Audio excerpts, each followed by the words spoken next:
Nice. He is on this challenge.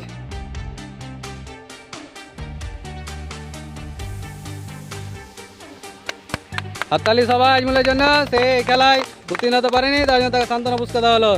এবং জান্নাতুল এই খেলায় উত্তীর্ণ হয়েছে, তার জন্য সে পেয়ে যাচ্ছে একটি কুপন তোলার সুযোগ। দেখা যাক তার ভাগ্যে কোন পুরস্কারটি আছে।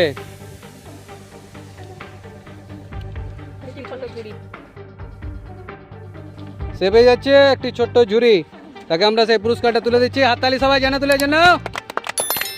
খুব সুন্দর। আপনাদেরকে যদি এই ভিডিওটি ভালো লাগে তাহলে আপনারা আমাদের এই এনএস ফুড কম্পিটিশন চ্যানেলটিকে সাবস্ক্রাইব করবেন এবং ভিডিওটিকে লাইক করবেন এবং বন্ধুদের সঙ্গে শেয়ার করবেন।